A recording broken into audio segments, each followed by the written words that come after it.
दोस्तों एक बार फिर से इजराइल पर बड़ा हमला हुती लड़ाकों ने किया है। अभी थोड़ी देर पहले मैंने आपको दिखाया था कि तेल अवीव में हाइपरसोनिक मिसाइल से हमला किया था। वहां का international airport Ben Gurion airport पूरी तरह से तबाह कर दिया।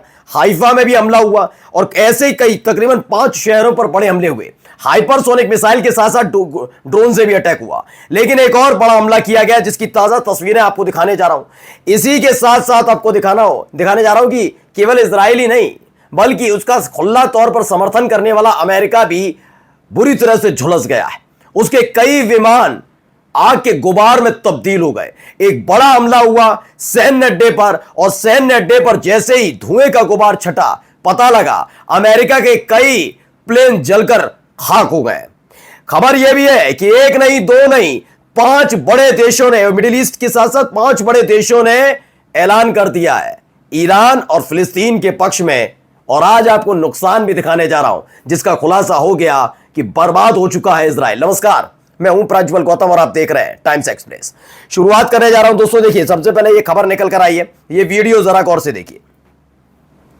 तो आसमान में जो कुछ नजर आ रहा है इसे जरा गौर से देखिएगा। मैं गौर से देखने की क्यों कह रहा हूं जरा मैं अब आपको समझाऊंगा। आपको याद होगा ईरान और इजराइल के बीच संघर्ष चल रहा था। तमाम तरह की मिसाइल है ईरान से इजराइल पर और इजराइल भी ईरान पर दाग रहा था। हर कोई कह रहा था ये क्या है क्या, लेकिन अचानक से एक वीडियो आई थी एक मिसाइल की। एक अकेली नहीं, बहुत सारी मिसाइलें दागी जा रही थी जिसमें वो आगे की तरफ अलग और लहराती हुई जा रही थी, बड़ी अजीब सी। लोग कह रहे थे है क्या ये, लोग समझ नहीं पाए। खुर्रम शहर खैबर, किसने कहा खैबर मिसाइल है, किसी ने खुर्रम शहर मिसाइल नाम दिया। अब देखिए ऐसी ही एक मिसाइल नजर आती है।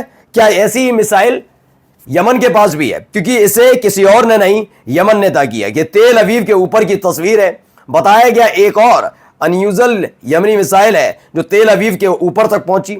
यह बिल्कुल शेप के मुकाबले बिल्कुल अलग सी है, धुआं छोड़ती हुई है, क्रूज है, हाइपरसोनिक मिसाइल है। इसको लेकर अभी असमंजस चल रहा है क्योंकि ताजा हमला अभी तेल अवीव की तरफ से किया गया। ऐसी कोई मिसाइल अब तक यमन की तरफ से नहीं दागी गई है। यानी यमन ने भी बता दिया कि ईरान की तर्ज पर यमन ने भी हथियार बनाने में नई उपलब्धि हासिल कर ली है। डर इस बात का भी लग रहा है कहीं ये मिसाइल ईरान से चलकर यमन तो नहीं पहुंची है, क्योंकि अगर ये मिसाइलें यमन तक पहुंच गई हैं तो खैर मनाइए कि इजराइल कभी नहीं चाहेगा कि यमन के साथ उसका कोई संघर्ष हो, क्योंकि ईरान की वजह से वो पहले ही बहुत कुछ झेल चुका है।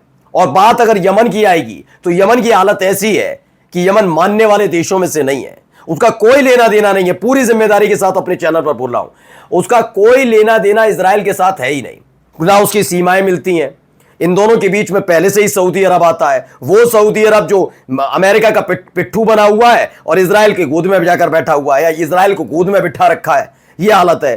फिर भी यमन लगातार ताबड़तोड़ हमले कर रहा है। उसने कहा गजा के लिए हम लड़ते रहेंगे। ताजे हमले ने बताया है इजराइल को बड़ी गंभीर चोट दी है। अब आइए एक वीडियो में दिखाने जा रहा हूं, पहले ये वीडियो देखिए। नहीं, बिल्कुल नहीं, ये कोई इजराइल के अंदर का वीडियो नहीं है। ये वीडियो जहां से निकला है वहां पर अमेरिका को झटका लगा है। उसके कई प्लेन हैं जो स्वाहा हो गए। मिलिट्री बेस पर हमला हुआ है, मिलिट्री बेस पर, बिल्कुल सही सुन रहा है। मोगादिशु है, सोमालिया की राजधानी मोगादिशु। उसके एडन अड्डे एयरपोर्ट पर सैन्य विमान दुर्घटनाग्रस्त हुआ। वीडियो में धुएं का भारी गुबार उठता दिखा है। कुछ रिपोर्ट्स में अमेरिकी सैन्य विमान होने का भी दावा किया गया है। फाइनल कंफर्मेशन अभी बाकी बताई जा रही है। मधुरेंद्र कुमार कहते हैं फाइनल कंफर्मेशन बाकी है, लेकिन माना जा रहा है कि अमेरिका का विमान ही दुर्घटनाग्रस्त हुआ है। यह बड़ी खबर है अपने आप में। दुर्घटनाग्रस्त हुआ, कोई हमला हुआ, कैसे हुआ, यह कोई नहीं समझ पा रहा है। बाकी यह भी बताया जा रहा है बहुत बड़ा ये हादसा है या हमला है, जो भी है अभी स्पष्ट नहीं है, लेकिन अमेरिका को झटका लगा है क्योंकि ये पूरा मिडिल ईस्ट वाला इलाका और उसके साथ साथ अफ्रीकी इलाके में भी वो अपने जोर आजमाइश चलाता रहता है, लेकिन यहां पर हालत खराब है, अफरा तफरी का आलम है। अब आइए वो 5 देशों की तस्वीर आपको 5 देश दिखाने जा रहा हूं जिन्होंने खुले तौर पर इजराइल को धमकी दे दी है कि अब नहीं बर्दाश्त होने जा रहा। यानी ईरान के बाद ये 5 देश इजराइल पर अटैक करने वाले। पहला नाम, चेहरा देख के पहचान गए होंगे, किम जोंग उन।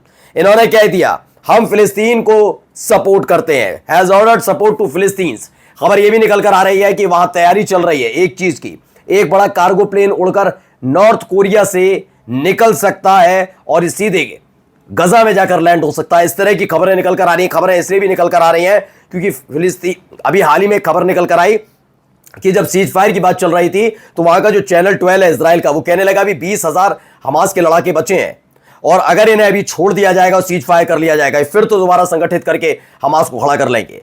ऐसे में इन 20,000 लड़ाकों का साथ देने नॉर्थ कोरिया की ये सेना आ सकती है और नॉर्थ कोरिया के और उनके वहां के राष्ट्रपति के बारे में हर कोई जानता है, जो कह दिया सो कह दिया टाइप, तो इससे भी डर लगा हुआ है। अब आइए एक और खबर, अल्जीरिया है, इजिप्ट है, पाकिस्तान है और इराक ने खुल्लम खुल्ला तैयार ऐलान कर दिया है वो मिलिट्री अलायंस करने जा रहे हैं ईरान और यमन के साथ। ईरान और यमन के साथ वो मिलिट्री अलायंस करने जा रहे हैं और अगर ये होता है तो यकीन मानकर चलिए खास तौर पर इजराइल सब तरफ से घिर जाएगा।